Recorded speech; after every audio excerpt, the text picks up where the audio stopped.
Hey there, Memorial Drive and other listeners. It's Jason and Tim, and we're processing a conversation. As we say, these are conversations we would have anyway. You just get to listen. And so we're grateful to share whatever it is God reveals to us, because these are not structured or scripted. Tim has some ideas of what he wants to talk about, but we just have a conversation. So we're grateful you're here and pray this blesses you.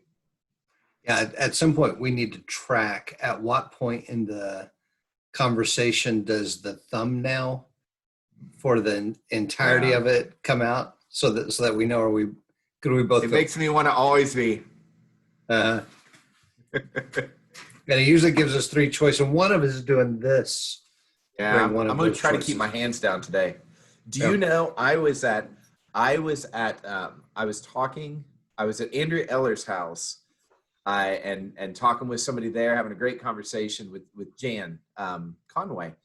And we're just having this great conversation. But Andrea Eller's dog, if I would do my hands like this, her dog would go crazy.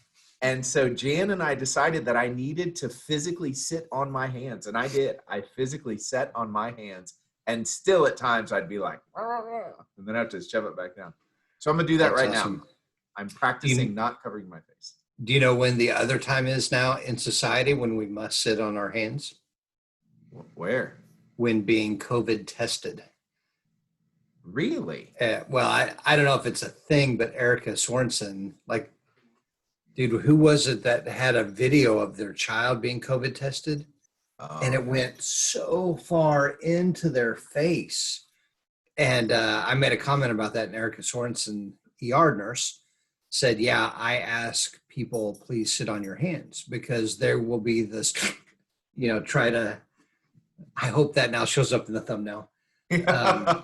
What was he doing? Yeah. So interesting. Go ahead. Well, so our family had to be tested a couple of weeks ago. And I have a thing with my nose. I don't like anybody to touch my nose. And I'm thinking, I don't know, can I do this in front of my wife and my kids? And simultaneously, I always watch, anytime torture comes up on any movie, like an army movie or anything, I think, can I, how far could I take it? So I'm like, what if this is torture? So I'm just going to be stoic. And they're going in and they do one, and it's not up your nose. It's into your face. And on the second one, I was super embarrassed because I let out an unmeaning, oh my. And I thought, I didn't even go, but words, actual words, oh my. I was really embarrassed. I have several medical stories that I will not share that's recorded, but I can relate. Let's just say. Hey there that happened. Yeah, I feel like it's a rite of passage now. I feel like if you make it through all of this without getting COVID tested, you're just not trying. You're missing out. You need to have more friends. Yeah. Okay, so we do need to get started. Oh, yeah. But we have a mutual friend, Benji, who my kids have never met, but they know legends of Benji. And one of my favorite stories is him sitting in the barber chair when he was 18-year-old. And he fell asleep in the barber chair, and he woke up, and waking up, he goes, "Mommy."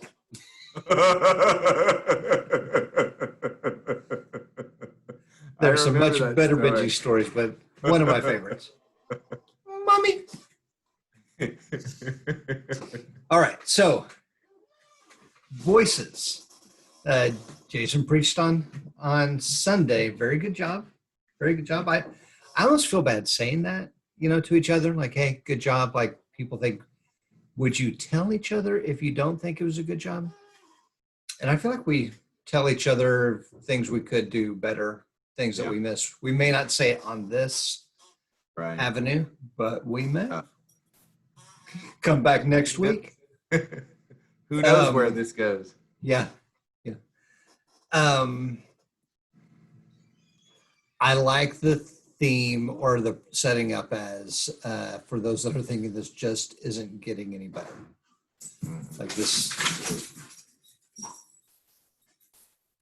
don't know how much that goes on in my house. That sounds really loud on here. Oh, really? Yeah, so I'm in, well, never mind. Yeah, for those that are just thinking this isn't getting any better. So this is for those who are giving up. Galatians was written to those who are giving up, and I feel like, man, that's culturally relevant right now. Yeah, I do. And what's, Galatians 5, I mean, it's the second to last chapter, but I feel like he's building to Galatians 5. He starts off just extremely frustrated with him, with the people in Galatia. He clearly loves them, and they have had a time where they would have been the opposite. They've had a time where they felt free. They had a time when they felt joy, and they've lost it all. Matter of fact, I've often wondered about the fruit of the Spirit. I don't think those attributes that he says, love, joy, and peace, and forbearance, I don't think that's all the fruit of the Spirit. Okay. I think those are the fruit of the Spirit. I just think wisdom is a fruit of the Spirit. I think there are other things that are fruit of the Spirit. I think those are the aspects of the fruit of the Spirit that those people need to be reminded about. In the same way, I think the sin that he mentions in the passage before, that's the sin they are struggling with. I don't think that's I don't think you ever have just a generic, here are all the sins list, because the sins list would be much bigger than we thought, I think when he says that list, these are the sins they are struggling with, and this is the fruit of the Spirit they are missing out on. But he's bringing to this point, like a point of crisis. He's like, do you understand the reason you feel stuck, the reason you feel trapped, the reason you feel lost is because you have left behind what connected you to God. And therefore the fruit of his Spirit that he offers you. And I think, man, we're like that. I've when you have the experience, or heard about people have the experience when they go to a camp or a retreat and they have a mountaintop experience. And I've had this experience with teenagers that have been to camp multiple times, and they become cynical because they're like, last year and the year before that, I had these mountaintop experiences, and then I went back to my real life, and then it was a downer, and so I don't even know. I'm just cynical about it now. And what occurs to me as we're having these conversations is mountaintops are not because of camp. They're not because of the retreats. They're because of an intentional focus on God. When you intentionally focus on God, stop depending on yourself and welcome him in, you experience the fruit of his Spirit. The challenge is we create time where we're intentional at a retreat or at camp, and then don't in our regular normal lives. And that's the issue. It's not the camp. It's that camp is supposed to give us a taste for, this is what it would look like if I had concentrated time where I just rested in God and let God speak to me. Now, we call those spiritual disciplines, and it does take discipline to schedule those in and make those happen. You have to be intentional about it, because in our hurried life, we always have one more thing to do. But the idea here, you discipline yourself to do it, but the discipline doesn't create the fruit of the Spirit. The discipline brings you into a space where you open yourself to God, which brings the fruit of the Spirit. And that's what they've done. They have said, I'm going to get to God using all this Old Testament thinking. And maybe we don't think of sacrifices like of animals and things like maybe they were doing, but certainly we go to our rule keeping system to make ourselves feel better. We go to our own strategies. Yeah, there's something there to whatever it was in our past that we look back on with a sense of security. It's easier to imagine what was that made me feel secure than to ask today, God, how are you offering me security today? That's beautiful. That's right. Yes. Everybody wants to be in control. Mm-hmm. I mean, the bottom line, we all want to be in control. Some of us, it's more obvious than others, but everybody does. And when we feel pressure, when we feel strain, we go to that space where we at least have the thought we had control. Yeah. Yeah. We remembered some good feeling from it. That's right. Yeah. So it's fascinating. That's why a lot of people go to their sin. sin they haven't Yeah. committed for years, but they hit a lull in their relationship with God, and they find themselves back in their sin that they hadn't committed for years. Well, Yeah. there's some positivity associated with it. Man, that takes me to the passage in Galatians where Paul says, "Hey, who's bewitched you? Like who gave you the evil eye that said, hey, what you're doing right now isn't working. You need to go back to what it was before." Mm-hmm. Absolutely. So I feel like there are a lot of different directions we could go with this. I know you wish that you had more time. Yes, always. So what is it that you wish you could have put in on top of that, or should we unpack more to get to that? No, so I just want to say this is always, if you're ever listening to a speaker, well, there are some speakers maybe they've measured out every single word they're going to say. But certainly with the way I approach preaching, you give me 10 more minutes and I'll go 10 more minutes. You give me an hour more, that may be a bit much, but I'll probably fill a good bit of it, And so as we've compressed our time, I just feel it more. And it's been a good discipline. It's been really good in that sense. But this specific lesson, I find it really interesting that Paul has transitioned to, to this idea of leave behind the idea of control, leave behind returning to circumcision, and then move into accepting God's grace and the fruit of the Spirit. And then he ends the chapter, to me, kind of abruptly, where he says, don't be conceited, don't be envying, and don't be, there's something else that he says there, conceited, provoking, or envying. And I think if I'm trying to make sense of it in the chapter, what I would say is, to me, what it says is, as you embrace these good things of God, and that's what he said before, when you feel your freedom, this kind of bookending what he says early in the chapter where he says, in your freedom, don't indulge yourself, And so these are expressions of self-indulgence or reacting. When I'm self-indulgent, I become conceited. I try to provoke other people, or I want what they want, which just adds to my self-indulgence. And the part that I wish I would have told, because I think I came across very strong a couple times in this sermon, just to be clear, because I do carry a weight on my shoulders of people saying, God's given me freedom, so I do whatever the heck I want.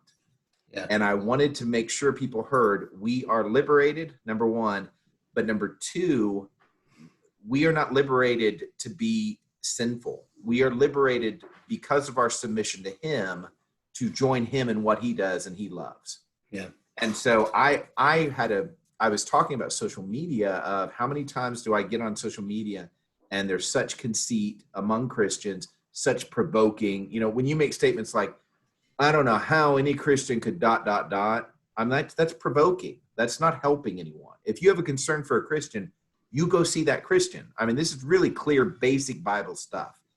But it just doesn't, especially in the era of social media, it seems to be accepted, rationalized. Well, if I have a problem with you, I just rip you in front of everybody, which is just absurd to me. But anyway, but then as I'm reflecting, I don't do it on social media, but I had just written a letter 2 days earlier where I felt very confident in my righteousness.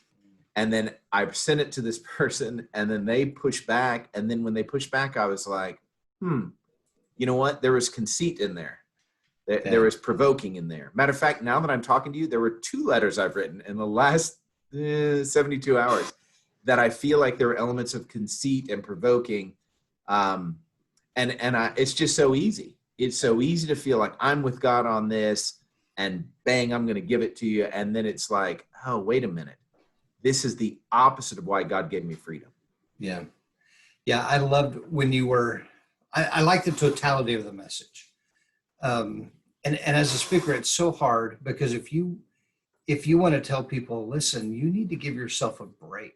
God loves you and he's on your side. There are some people in the audience that you're thinking, but I'm not talking to you. Right. You need to pay attention to correction. You need correction. So but if you say you need correction, the one who you're thinking, man, they need to give themselves a break, they don't hear it. Right. It's I don't know if I said that right. Whoever needs to hear what you're saying, you feel like they hear the opposite. Yeah. You said, don't you having your freedom isn't a passive thing. I can't remember if you said you fight for your freedom or you stand up to get your freedom. Right. Yeah. That is not the same thing as saying, um, telling me to wear a mask is taking away my freedom. Not the same thing. Right. And you unpack it to show for you to live in freedom will involve you dying to yourself. Yeah. But it's a journey and a combination and it's kind of like a recipe that we're living in, that we are free. Yeah. And since we are free, man, we die to ourselves. Yeah.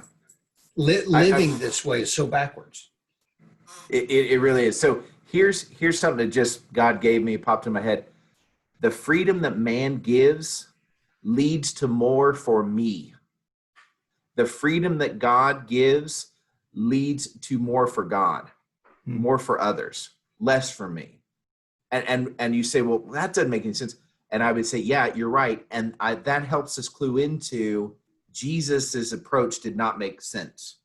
This goes back to your lesson on ransom.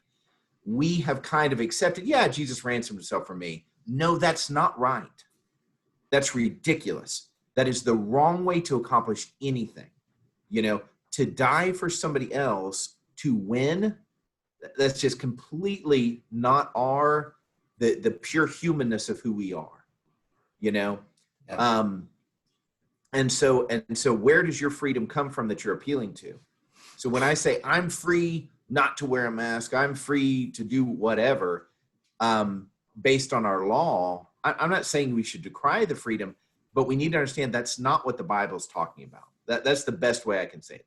If you're living biblical freedom, it's not really even a discussion of what do I think about this. Now, this is so foreign to how I was raised, but it's how can I love?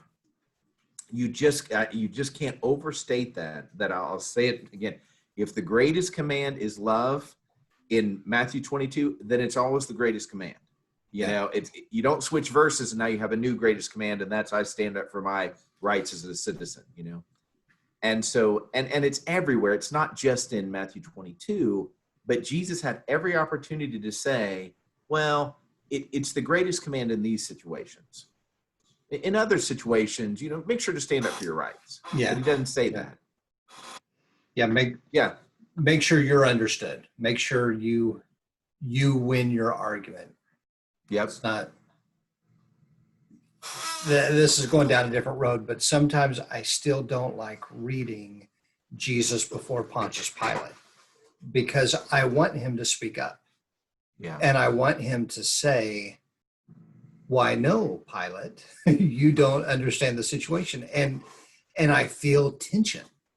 And his freedom allows for himself to not be understood.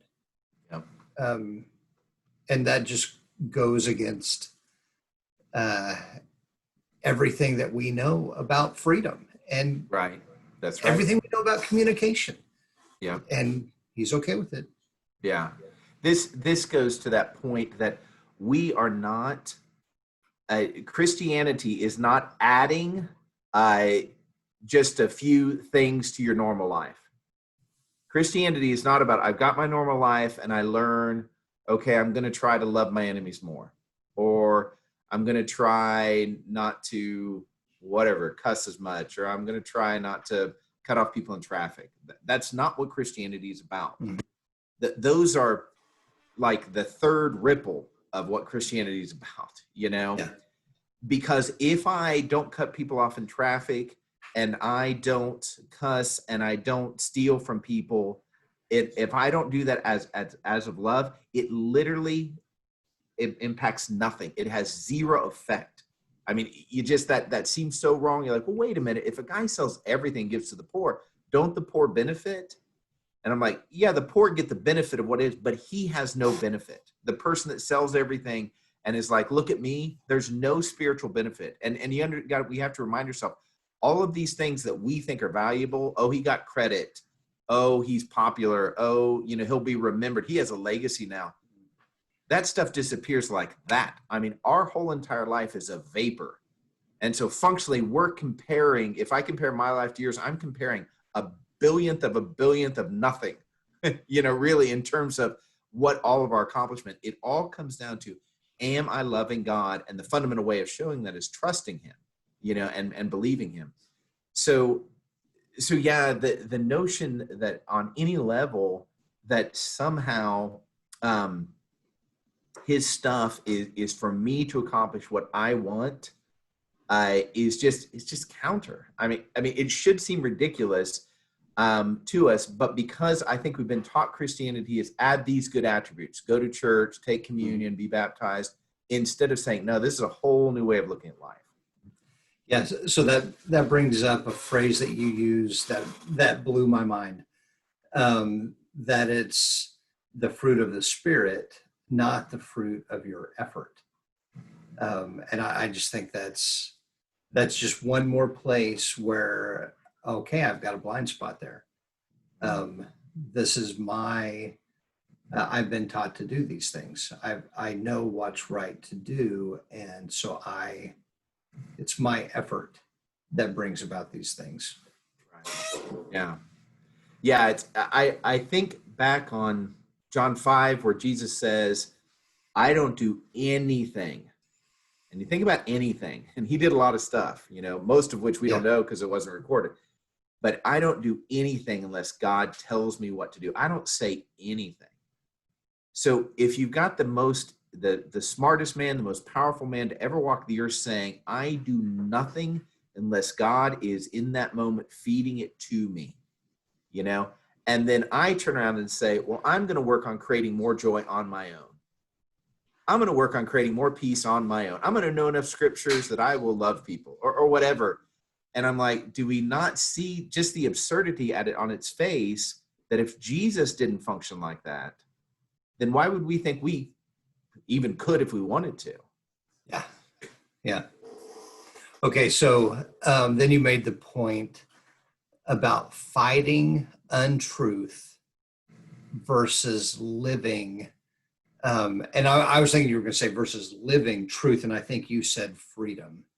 Mm-hmm. But I think either one of those, like just that, what mode are you in? You got to fight each untruth you come across, or do you want to live the truth that's in front of you?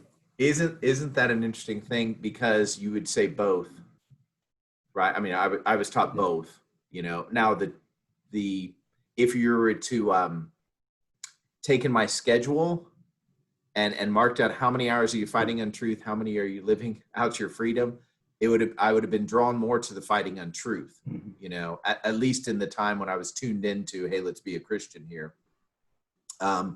Christianity popped up most for me growing up when I was doing wrong or someone else was doing wrong. That's how it popped up for me. Yeah. And it was either self-condemnation or numbing, I guess was the other option, or condemning others. And I'm going to, and if it bothered me, now if their sin didn't bother me, if they were gossiping and I liked what they were saying, then I'd be like, oh, let it slide. Yeah. But if somehow I didn't like them, or they were gossiping about somebody I knew or whatever, I felt it was my job to correct them. Like I was sinning by not correcting them. And what's interesting about that to me is, I honestly, I don't remember talking about this on Sunday, so glad you brought it up. It's been so long ago. But it's the dynamic of,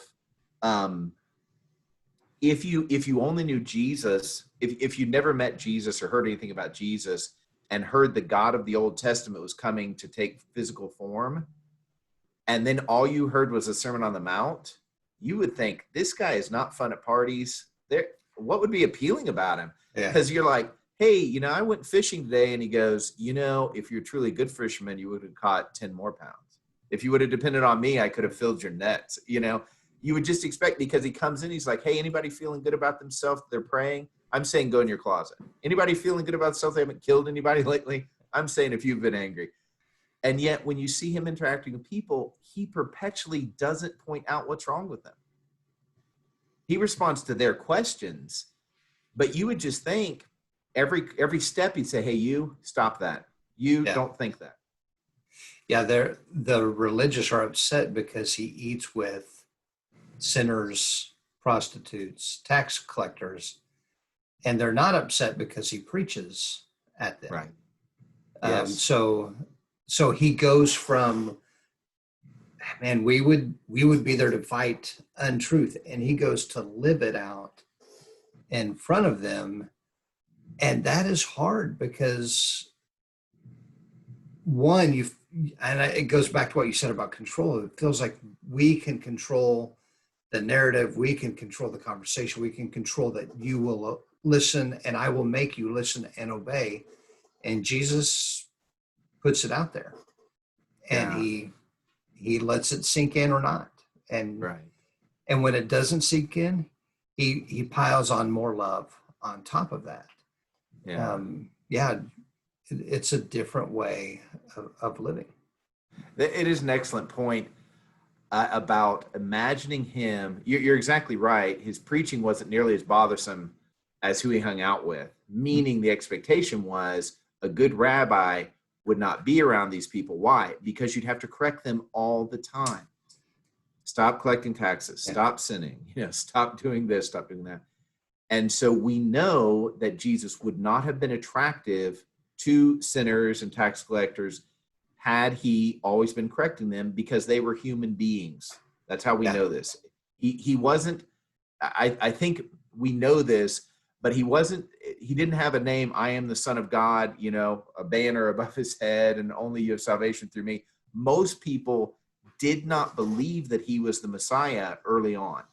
Matter of fact, I think you make the case most people didn't believe him as Messiah for most of his ministry, So his ability to connect with people comes down to how he treated those people. And so he couldn't have been going in saying, hey guys, prostitutes need to promise no more sex for money. You need to get married and only, have monogamy.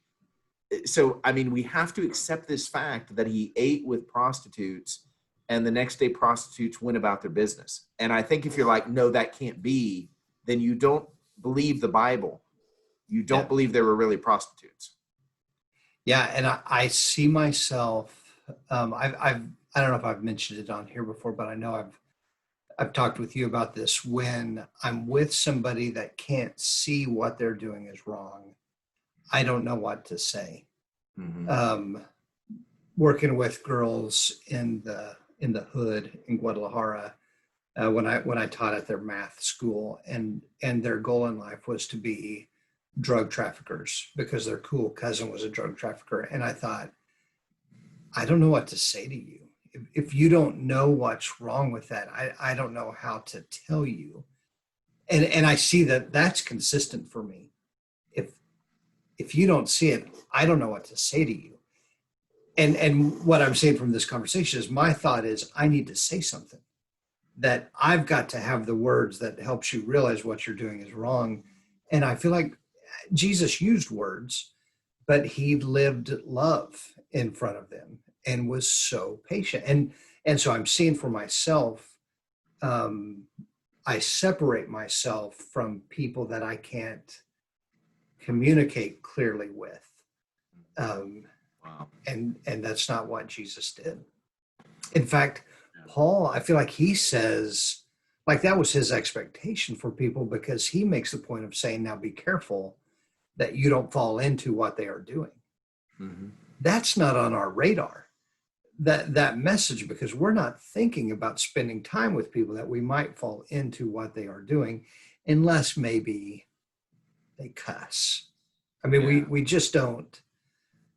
We have separated ourselves from that part of society. Yeah, I think I would be shocked if I walked with Jesus for one day. And one of the things that would be shocking is, I would say, man, do you notice your apostles are racist? Do you notice that they are really arrogant at times, and they're kind of competitive, and You know, really, it's marvelous, amazing that they stayed together, you know, Yeah. because we just get a taste of their squabbles. You have to know they had more. Yeah.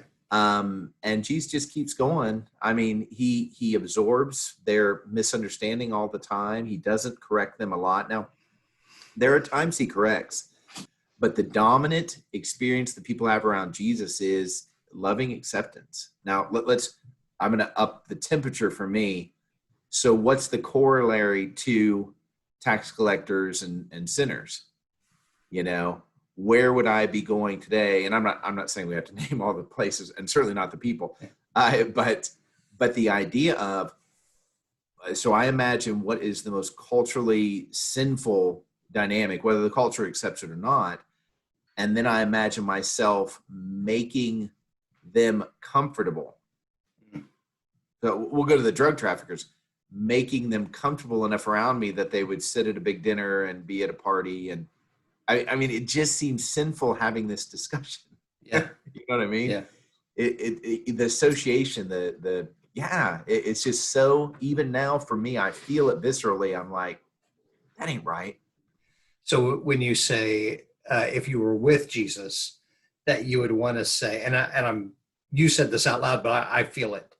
If I were with Jesus, I would want to say, hey, did you notice? Yeah. You don't want to say anything there. And the Bible is full of that, but we call them Pharisees. And they were saying, hey, you don't want to say anything about that? And it's almost like he turns his gaze to them. And that's when he turns his gaze to them. So let's talk about you. If you want to talk about them, let's instead talk about you. And so it makes me think, what if I were to say to Jesus, don't you want to talk about this? And he would turn to me and say, well, if you want to talk about somebody, let's talk about you. Yes. And man, it's intimidating to consider. Yes. We still consider sin leveled, like levels of it, Yeah. You know, levels of offense to God based on our own comfortability. And it is tough. I mean, this is not easy, you know, but you're exactly right that here's one thing that I think we do. Since tax collectors aren't working for our oppressors, unless you consider government your oppressors, but I mean, we haven't been invaded by a foreign power who can take our children away and kill us without consequence. And this, like, I understand there's injustice in our system, but at the very least, you can take them to court. Like, you can even take people to court. Like, your person died, your person died. You were Jewish, it doesn't matter what you think, you know? And then you have your own people side with them. We really don't have that. IRS, we don't like paying taxes, but it's not like that. You know what I mean? It's not that kind of hatred. And a lot of it comes down to Sabbath rules, which I think we just blow off. We're like, why are they talking about Sabbath? They're so immature. Why? Because we don't care about Sabbath. Yeah. But find a corollary in our world today where you would be dramatically offended, and you would say 9 times out of 9, that is not a Christian who does that. Yeah. You are not a Christian and do this. I have a story in my past where a college minister at a church I was attending, he stepped up onto the communion table, the Lord's table. Now keep in mind, this was not made from magic wood. It wasn't made from the wood Jesus. Uh-oh, may have lost you. Okay, we're back. Yeah, and so our college minister is standing on top of the table, and he's making the point that it's not a magic table, that this is about Jesus, not about what we do. And he was coming right out of Scripture, you know. And this lady who always set herself like second row back on the interior aisle in a center aisle, she gets up and storms out, and she wants everyone to know how angry she is. And you can hear her in the back. She walks out, you know, opens the doors, shuts the doors, and is out there. And somebody goes out to her, and she's like, I can't believe this church. Where are we going? I mean, just going on and on and on about it. And the college guy had to go back and apologize to her. And it's just like, and that's the extreme version of how different we are than Jesus. And that can be your comparison to the Sabbath. Imagine how angry she's gone to be with Jesus now. I believe her name was Polly England was her name. But how angry Polly was, that's the Pharisee spirit. They were like, this should not be. They were taught this was sacred. And see, the truth is, at least the Pharisees had book, chapter, and verse. You know, most of the time, most Christians I know that get upset, it's not even about book, chapter, and verse. Yeah. It's about their opinion, their interpretation about book, chapter, and verse. And it may be right. But what is definitely wrong is it is so not Jesus-like to then say, now I'm in charge here. Yeah. If anything, that's when Jesus died to himself, back with Pilate again, where he was in the 100% right, and he chose to die to himself. I believe that the American church, by and large, does not believe that will work. Dying for the sake of it, I don't even know if I fully believe that will work. Yeah. Man, that is powerful to consider. Do I believe that? Because I believe it in small steps. Right. And I believe it. Okay, so I believe it in big steps when I'm consciously, when it's on my radar. Yeah. I feel like this is one of those Dallas Willard things that he was bringing out in chapter 9 of Divine Conspiracy, that we make this our habit, that's what discipleship is. So when I'm pushed on it, I can realize, oh yeah, death to self, that's the most important. But my autopilot doesn't live there. My autopilot goes to get my way, defend myself, make sure I'm looking good. It doesn't go to powers perfected in weakness. Let my weakness be a place where I'm coming from. Yeah. That's challenging. It is. And I want to be clear. I think so when Paul asks, hey, can I have this removed? This, in 1 Corinthians, can I have this thorn in my flesh removed? I don't think he's talking about something like his eyesight or some physical problem. Yeah. I'm not suggesting those things didn't bother him, but I think this is a sin. I think it could be a memory. I mean, here's a guy that literally, I don't think we take this in, the magnitude of it. He literally brought to bear the death of families in front of their families. He was that kind of person. Ruthless. And though his heart changed once he knew the truth, you don't get rid of those memories. You don't get rid of the self-judgment. When he in 1 Timothy calls himself the worst of sinners, I don't think he's speaking hyperbolically. I think he believes that, know.